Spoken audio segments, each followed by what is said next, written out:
In this video, we are going to look at trig problems that require the use of a diagram and the theorem of Pythagoras. Now, the first example that we are going to look at is a typical example that requires you to answer in terms of a variable.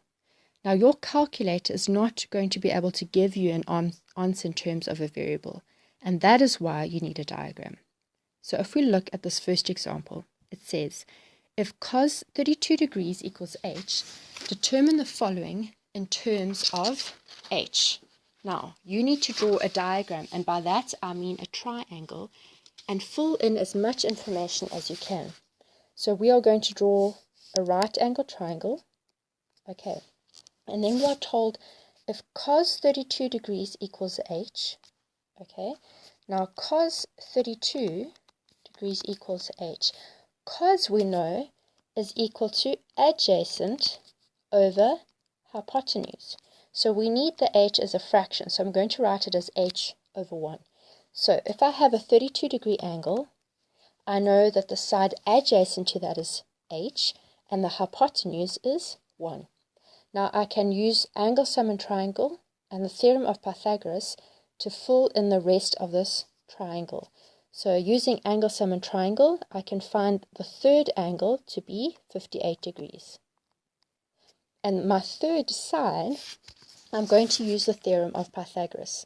Now, Pythagoras says that the hypotenuse squared is equal to the sum of the squares of the other two sides.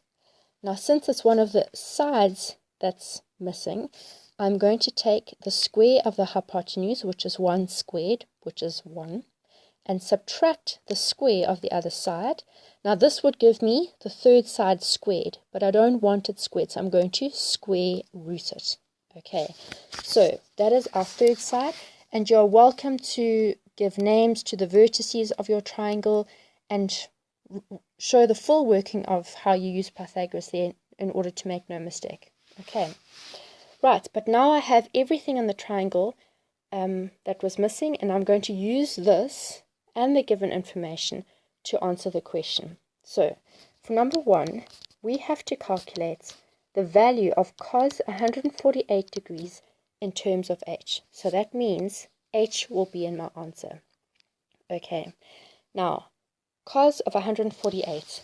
148 is not an angle in our triangle. So we have to do something here, whether it's using a compound or double angle formula, or a reduction, in order to relate this to the diagram or the given information. Okay, so if we look at the angle 148, okay, it is in the second quadrant, and in the second quadrant we rewrite angles as 180 minus an acute angle, and in this case 148 is 180 degrees minus 32. So that allows us, this reduction allows us to write 148 in terms of 32. Now, in the second quadrant, cos is negative.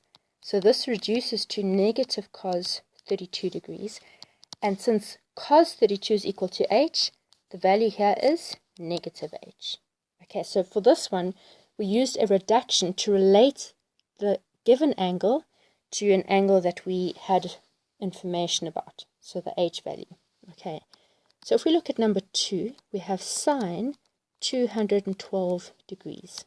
Okay, again, we don't have 212 in our triangle, so we have to relate 212 to an angle that we do have, so either the 32 degrees or the 58 degree angle. Okay, so 212 is in the third quadrant. So in the third quadrant, I can rewrite an angle as 180 degrees plus an acute angle that would give me 212. And in this case, that happens to be 32 degrees. So this reduces to, in the third quadrant, sine is negative. So it's negative sine 32 degrees. Now, I can use the given, I can use my triangle that I had drawn to answer this question. Okay, keeping the negative, sine 32. Sine is opposite over hypotenuse. So relative to the 32 degree angle, this opposite side is the square root 1 minus h squared. Okay, that's the opposite over hypotenuse, which is over 1. And that just simplifies to negative the square root of 1 minus h squared. If we look at number 3, we have to calculate cos of 64 degrees. Now, 64, again, is not one of the angles that we have in our diagram, so we have to relate it to one of the angles that we have. Now, 64, you might notice, is double 32. So this means cos of 64 is equal to cos of 2 times 32 degrees. Now, that is the cos double angle. Okay, now our cos double angle formulae gives us 3 options for expansion. Okay, so you have to choose carefully which option to use. Okay, so look at the information that you have. We are told that cos 32 degrees equals h. So if I choose one of the 3 expanded forms that uses only a cos function, it would make life simpler.